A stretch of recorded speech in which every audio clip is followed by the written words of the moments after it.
In this video, I'm going to be going over 8 gameplay tips for Gotham Knights, and I'd be willing to bet that there's at least one that you haven't heard of. Now, this is not a complete list by any stretch of the means, so if there's any tips or tricks that you know of that I don't touch on in this video, please leave them down in the comments. I hope y'all are having a good day. I'm Hexus, and let's get right into it. Our first tip is that most status effects actually have 2 different effects. Let's run through them real quick. The Cryo Elemental effect will freeze your opponents, but it will also increase damage until the ice is shattered. The Incendiary Elemental effect is a damage over time, or a dot, but it will also render your targets unable to attack.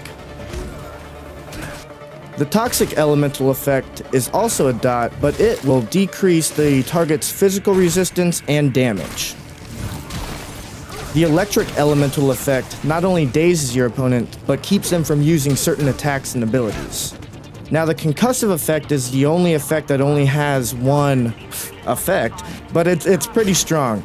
It's a straight up stun, and this is actually a great time to start the buildup of any of these other status effects. Secondly, attacks can be interrupted. This comes into play in more ways than one.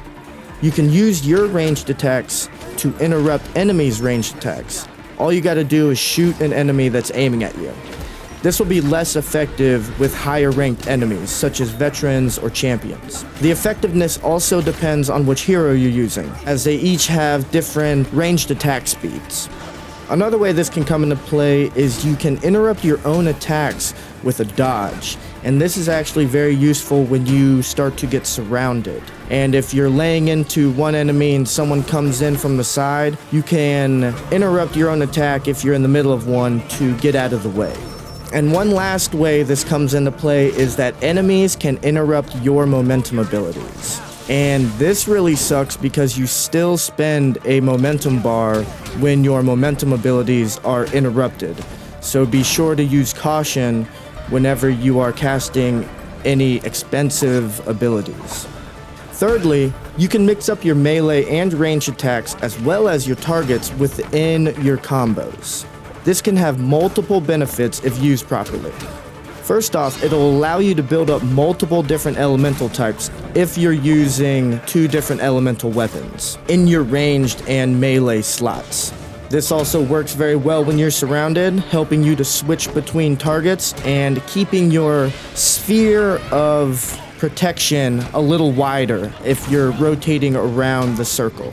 And this is also a great way to interrupt those ranged enemy attacks, as I mentioned before. Next up, barrels can be auto-targeted.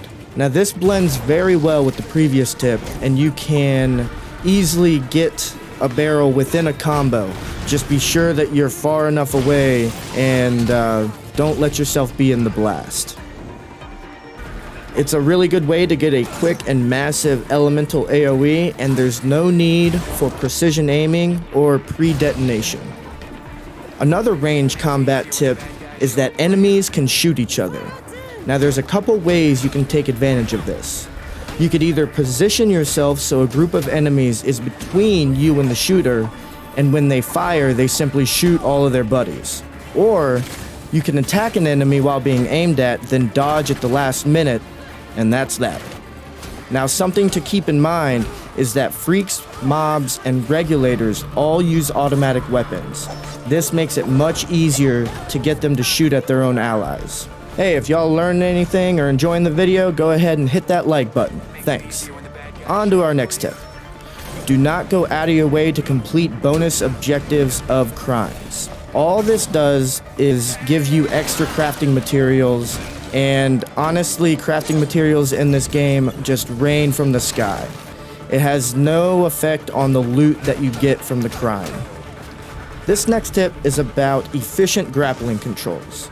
Now, I'm sure many of you know that if you push the parkour button while grappling, you'll leap into the air once you reach your grapple point. But if you see this icon, You can also press the grapple button and you will actually quickly grapple to that point once you reach your previous grapple point. This is a great way to efficiently move up buildings and just generally move around quickly while grappling. Something else that might help out in certain situations is if you hold the up button while approaching your grapple point, you will come to the ledge standing up instead of hanging. And lastly, down here in the accessibilities menu, you can actually toggle between press and hold for several different actions. And if you scroll a little further, something that really is a game changer is this escape from frozen status activation. You can either tap repeatedly or tap once. And this is really a game changer in the Mr. Freeze fight. And that will do it for this video. If you liked it, learned anything, please hit that like button and subscribe. And I'll see y'all in the next one. Belfry, the clock is ticking here. We need to get this somewhere cold. I've contacted Dr. Tompkins. She'll meet you at a drop site.